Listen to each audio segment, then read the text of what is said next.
A hostage situation leads to an arrest over the weekend in Hyannis. Bridge troubles in Osterville reroute some mariners. Plus, the Enoch Cobb Early Learning Center begins to take shape. These stories and more on this episode of Barnstable Today. It's Tuesday, May 26th, 2015. I'm Sarah Mantle.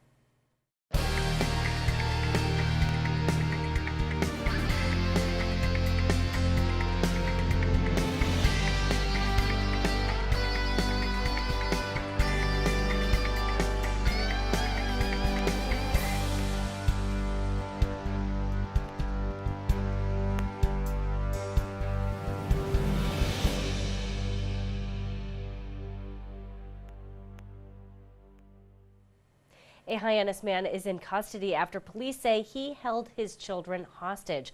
Police Chief Paul McDonald says Barnstable police officers responded to the domestic situation early Saturday morning. Upon our arrival, the girlfriend had already exited the downstairs apartment. She advised us that her boyfriend was in the downstairs apartment with two babies, a 2.5-year-old and a 6-month. When the officer went down, trying to make contact with them, he first opened the door and slammed the door in their face and refused to come out. And he threatened us that if anybody came in, he would harm both of the children. We were there for approximately 3.5 hours negotiating with the individual, trying to get him to give up the children.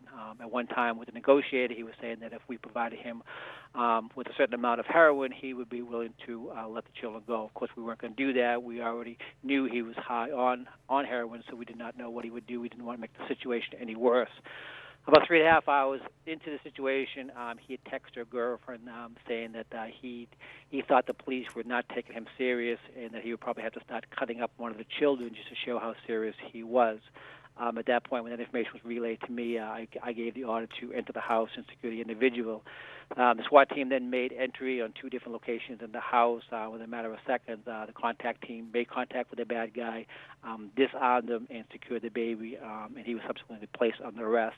But the thing that should be noted here, when the officers did go in, the contact team did go in, he was holding the baby and had a knife to the infant's throat. So this could have been a worst-case scenario. McDonald says the 6-month-old and 2-year-old were evaluated at Cape Cod Hospital and were not injured during the incident. McDonald says the Hyannis man accused of the crime was arrested. He is currently being held here, no bail, pending his arraignment today in district court, and we will be going for a dangerous hearing. This is one of the best case scenarios because this individual certainly could have faced deadly force. The officers who responded and took him out, they used non-lethal force to secure him. So I give a lot of credit to the police officer at the stand. They did a great job. And McDonald also had praise for the children's mother. McDonald says her quick actions and cooperation with police should be commended. Memorial Day weekend was a busy one for DPW crews. A lock failure on the Osterville drawbridge forced some mariners to go around the bridge over the weekend. Assistant DPW Director Rob Steen says they are working to get the drawbridge up and running as quickly as possible. What happened this weekend, and unfortunately Murphy's Law struck, on Saturday of the long weekend, we had a failure at the bridge. We responded to the bridge, and unfortunately by the time we got there, there was a long line of traffic. But we responded to the bridge, got the bridge down, and in the process of doing the diagnostics, found that what's called the tow lock motor had failed. So when the bridge comes down and it gets into the down position, if you can kind of picture it as a hinge or maybe like your wrist, when it gets into the down position, so it's down and level with the roadway pavement, there's a lock that engages the bridge that keeps it in that position so it can't come up and obviously cause problems. That lock failed. So they had to work on that most of the day Saturday and ended up having to literally take the lock apart and manually engage it, take the whole motor off and manually engage it. And apparently the motor is now gone. So our contractor came down, did that work. We've since sent the motor out, and the motor's being rebuilt as we speak. But as a result, we went through the long weekend with the bridge being inoperable, i.e. stuck in the down position, which causes stress for mariners and things of that nature. And Steen says the contractor working on the project estimated it would take 4 to 7 days to complete. We've worked to accelerate that process with them. I don't have a new estimate other than faster than 4 to 7 days. Our goal is to have the bridge back, have the motor back, fixed, installed, in place, and the bridge operating correctly before this next weekend. We've impacted one weekend. We don't want to impact another. So that's what we're really working hard here to try to get done. But again, at this point in time, the motor's off-site at a machine shop, at a motor shop, being rewound and whatever they do to motors. And again, Steen expects the Osterville drawbridge to be back up and working this weekend. Construction of the new Enoch Cobb Early Learning Center is underway. Channel 18's Sarah Colvin has more.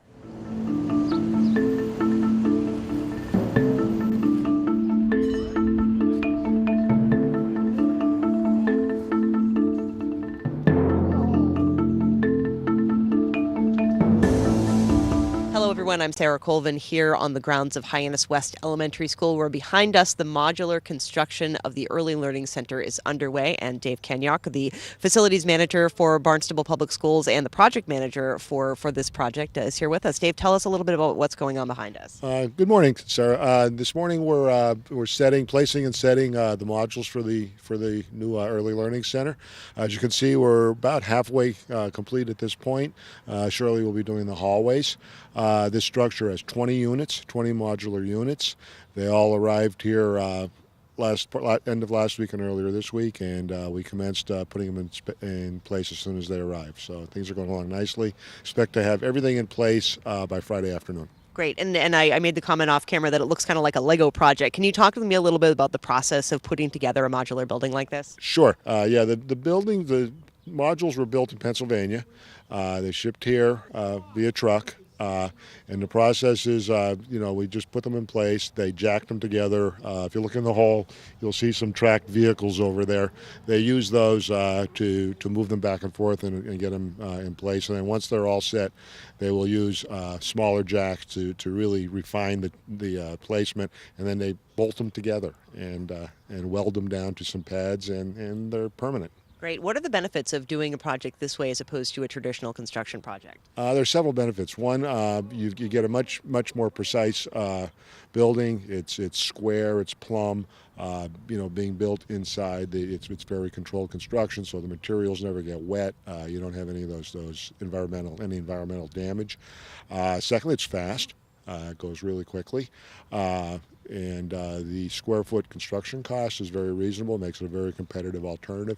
And lastly, and probably one of the most important things is we want to have the flexibility to add and modify to our school spaces as time goes. It's a tough business to be in as far as forecasting space for students. So this allows us to be a little more flexible. We can add to this easily and stay with the same methodology as we go down the road. So it's going to work. And as you know, we're going to be doing another 4 kindergarten classrooms right where you're standing, hopefully in the fall. We'll start on that, so it's great. I like that thought that you can add on to it without too much extra work. Right, it's really great. So I think the district will enjoy that flexibility down the road and be able to allow us to just conform to the needs of the district. Great. And how has the project been going so far? Everything on track? Everything good? When did they begin putting these modules in? We started putting these modules in yesterday.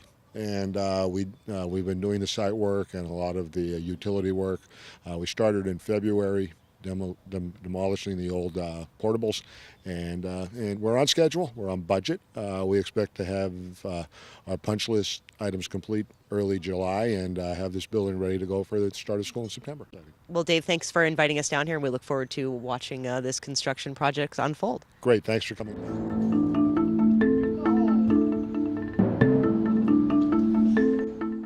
We do have a few meetings right here in Town Hall tonight. The Conservation Commission meets at 6:30 tonight in the Town Hall hearing room. The Comprehensive Financial Advisory Committee will meet at 7 o'clock. They're meeting in the Growth Management Conference Room. And the Waterways Committee will also meet at 7. That meeting will be held in the Selectmen's Conference Room. We'll be sure to tune in during our hour-long news program, Barnstable This Morning, weekdays at 7 a.m. On tomorrow's show, we will chat with Director of Senior Services, Madeline Noonan. We'll hear from Finance Director Mark Mill. Plus, we'll have all the news and information you need.